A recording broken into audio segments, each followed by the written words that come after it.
Today we will discuss about polymerase chain reaction or PCR. So polymerase chain reaction is a technique which is used in the lab to make millions of copies of a particular section of DNA. And PCR was first developed in 1980s by Kary Mullis, and PCR is used in the molecular biology to make many copies of small section of DNA or gene. PCR is a common tool used in medical and biological research labs nowadays, and it is used in the early stages of processing DNA for sequencing, and they also help to identify pathogens. So let's see how does PCR work, or what are the main components of PCR. It is our PCR tube containing PCR component. First is our template DNA which we want to copy, and primers. Primers are actually short stretches of DNA that initiate the PCR reaction, and they are designed to bind to either side of the section of the DNA which we want to copy. DNA polymerase enzyme, they add in the DNA template to be copied, and dNTPs or DNA nucleotide bases, they are the building blocks of DNA and are needed to construct the new strand of DNA. And buffer, they maintain pH and they provide magnesium ions. These magnesium ions have very important function in PCR reaction. Magnesium ions bind to the catalytic site of the enzyme and they increase the power to perform the reaction. So, ability of Taq DNA polymerase of adding dNTPs on growing DNA strand is also increased. So, these are our major PCR components which are required to run a PCR reaction. So next we place our PCR tubes in the PCR machine called thermal cycler. Here we place our PCR tubes.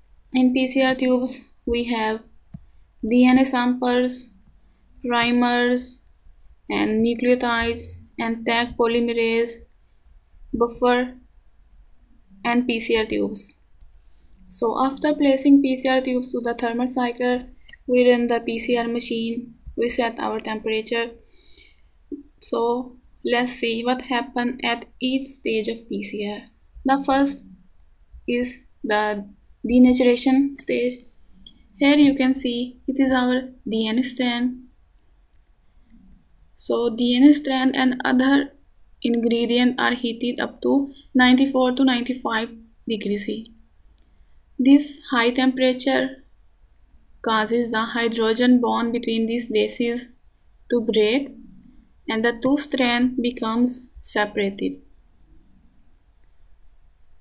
It is important that temperature here maintained for long enough to ensure that DNA strands have separated completely, and this usually take between 15 to 13 seconds. After denaturation, in annealing stage, the reaction is cooled down to 50 to 65 degrees C, and this enables the primers to attach at a specific location on the single-stranded DNA. So, primers are also single strand of DNA and RNA, and they are around 20 to 30 bases in length. These primers are designed to be complementary in sequence to short section of DNA on each end of the sequence. Here primer also serves as the starting point for DNA synthesis, and polymerase enzyme add DNA bases to a double strand of DNA. And this step usually takes about 10 to 30 seconds. So in extension stage, the heat is increased to 72 degrees C, and it enables the new strand to be made by a special Taq DNA polymerase enzyme. So the final result is a brand new strand of DNA and the double-stranded molecule of DNA. These three processes in the thermal cycling are repeating 20 to 40 times and they produce lot of copies of DNA sequence of interest. So here you can see the result of one cycle is 2 strand, then in second cycle the number becomes double, and like in 20 to 40 cycles they produce a lot of copies of DNA molecule. So after PCR we do electrophoresis to check the quantity and size of our DNA fragments produced. So in this manner, PCR helps to make millions of copies of a particular section of DNA. It's all about PCR. See you in next lecture.